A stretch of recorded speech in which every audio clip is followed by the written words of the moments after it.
नमस्कार दोस्तों। इस वीडियो में हम लोग डिस्कस करेंगे कि वाणिज्य का पाठ्यक्रम क्या है।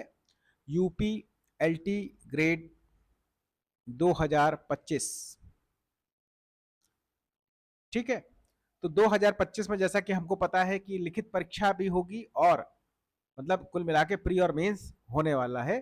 तो प्री में तो चलिए ऑब्जेक्टिव टाइप क्वेश्चंस होंगे, उसमें तो आपको गोला भरना होता है। ठीक है। बट जब मेंस का पेपर होगा तो उसमें आपको इस बार लिखना भी पड़ेगा। ठीक है। तो आइए इसके सिलेबस को देख लेते हैं। तो सबसे पहला जो टॉपिक है वो है लेखांकन, मतलब आपका अकाउंटेंसी। तो अकाउंटेंसी में उसकी मीनिंग, प्रिंसिपल्स है ना, डबल एंट्री सिस्टम हो गया, journal ledger, trial balance, final accounts हो गया, और उसकी और एंट्रीज हो गया, रेक्टिफिकेशन टाइप हो गया। ऐसे partnership firm, death, dissolution, admission, change in profit sharing ratio. तो जो पार्टनरशिप आपने पढ़ी है, जो कंपनी अकाउंट्स आपने पढ़ी है, ठीक है, ये सब आपको इसमें पूछा जाएगा। ठीक है। फिर एक चीज और ध्यान दीजिएगा, इसके साथ ही अधिकार शुल्क, रॉयल्टी, किराया पद्धति, ये हो गया आपका क्या कहते हैं, हायर परचेज सिस्टम या इंस्टॉलमेंट पेमेंट सिस्टम जो आप बीकॉम में पढ़ते हैं, विभागीय खाते, डिपार्टमेंटल अकाउंट्स। ठीक है। तो अकाउंट्स में आपको इतनी तैयारी करनी है, इतने में से ही आएगा, बहुत इधर उधर नहीं होगा। ठीक है। अच्छा, इसको पढ़ने के लिए कौन सी बुक्स जो आपको मतलब लेनी चाहिए, तो इसको आप डीके गोयल, एक किताब आती है, सीबीएसई आईसीएसई आजकल यूपी बोर्ड में भी चल रही है, तो वहां से आप तैयारी कर सकते हैं। और रही बात अधिकार शुल्क, किराया क्रय पद्धति या विभागीय खाते, तो इसमें आप बीकॉम की कोई भी बुक यूज कर सकते हैं अकाउंटेंसी की। ठीक है। फिर आता है बिजनेस ऑर्गेनाइजेशन एंड मैनेजमेंट, व्यवसाय संगठन और प्रबंध। तो इसमें मतलब आपका जैसे सोल प्रोप्राइटरशिप है, पार्टनरशिप है ना, देसी व्यापार, विदेशी व्यापार, विपणन की प्रकृति, मार्केटिंग, है ना, प्रबंध, प्रकृति, क्षेत्र, सिद्धांत, F W Taylor, Henri Fayol के प्रिंसिपल्स जो हैं, मतलब जो मैनेजमेंट में जो भी है, जैसे पॉट्सकॉर्प समझ लीजिए, प्लानिंग, है ना, स्टाफिंग, कोऑर्डिनेशन, डायरेक्टिंग, कंट्रोलिंग, ये सब इसमें पूछा जाता है। ठीक। तो इसकी भी बीकॉम की एक किताब आती है, उससे आप इसको तैयार कर सकते हैं। बिजनेस ऑर्गेनाइजेशन एंड मैनेजमेंट की एक किताब आती है। ठीक है। मतलब आपने जैसे बीकॉम किया है तो बीकॉम में जो किताब आपने पढ़ी उससे आप तैयारी कर सकते हैं, इसमें कोई स्पेशल बुक की जरूरत नहीं है। ठीक है।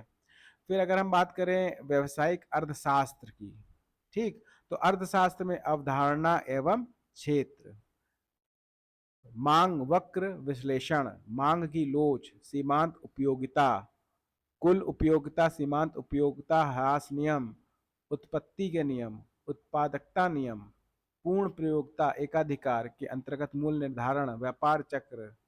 तो ये सब तो आपका हो गया क्या, माइक्रो इकोनॉमिक्स। ठीक है। तो माइक्रो इकोनॉमिक्स की कोई भी बुक से आप इसको तैयार कर सकते हैं। फिर जनसंख्या के सिद्धांत, ठीक है, ये टॉपिक भी आपको इकोनॉमिक्स की बुक में मिल जाएगा।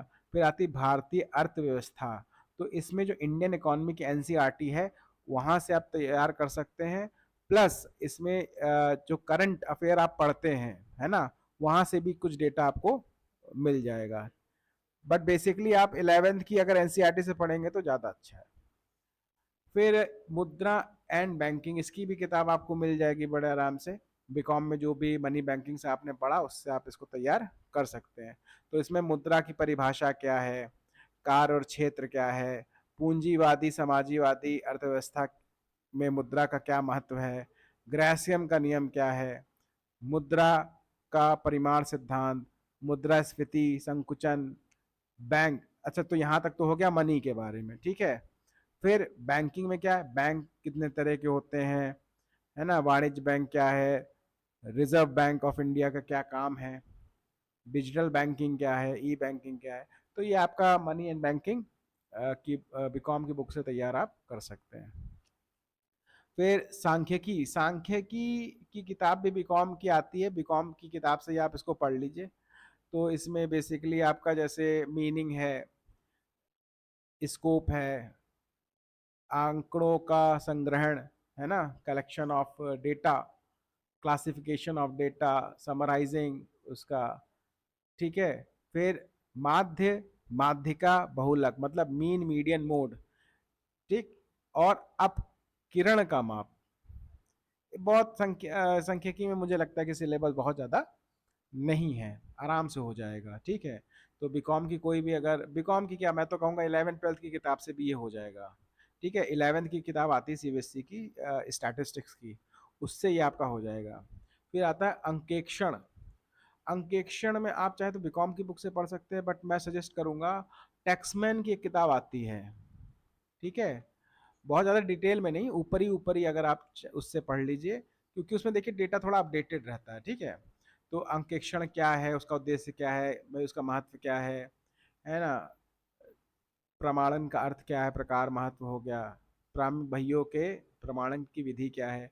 तो बहुत ज़्यादा नहीं, मुझे लगता है कि बहुत ज़्यादा 15 से 30 पेज में आपका ये कवर हो जाएगा टैक्समैन से, अगर आप पढ़ेंगे। बट अगर आपके पास ऑलरेडी कोई किताब है तो आप फिर उसी से पढ़िएगा, फिर आप किसी और बुक के पीछे मत जाइएगा।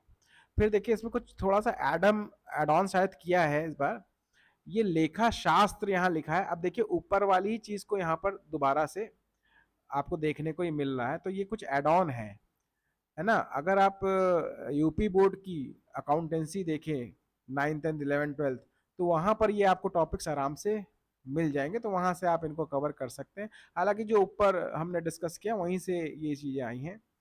तो अब देखिए भारतीय बही खाता प्रणाली, परिचय, रोकड़ बही, नकल जमा, तो जहां आप अकाउंट्स पढ़ रहे हैं वहां पर तो ये सब चीजें कवर हो ही जा रही है ना, तो ये तो आपका ऊपर ही कवर हो जाएगा, ठीक। फिर आता है व्यापारिक संगठन और प्रबंध, तो ये प्रतिलिपिकरण आपको मिल जाएगा 9th, शायद 9th की किताब में आपको मिल जाएगा कॉमर्स की, ठीक है। पूछताछ वो आदेश संबंधी पत्र व्यवहार भी वहीं मिल जाएगा, नस्तीकरण, अनुक्रमण का, संदेश वाहन प्रणाली भी आपको वहीं मिल जाएगा, व्यापारिक कार्यालय में श्रम समय बचाने वाले यंत्र, ये भी आपको वहीं मिल जाएगा, देसी व्यापार, थोक व्यापार, ये भी आपको वहीं मिल जाएगा। तो ये आप 9th की कॉमर्स यूपी बोर्ड वाली किताब से आप इसको कर सकते हैं, ये आपका वहां से कवर हो जाएगा, ठीक है।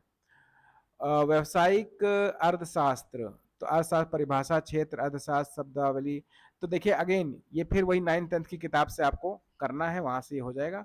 मुद्रा बैंकिंग देखिए ऊपर भी था, नीचे फिर से दिया हुआ है, तो ये भी आपके 9th और 10th की किताब से आप देख लीजिए। तो कुल मिला के 9th 10th 11th 12th UP board ये तो आपको करना ही है, प्लस बीकॉम।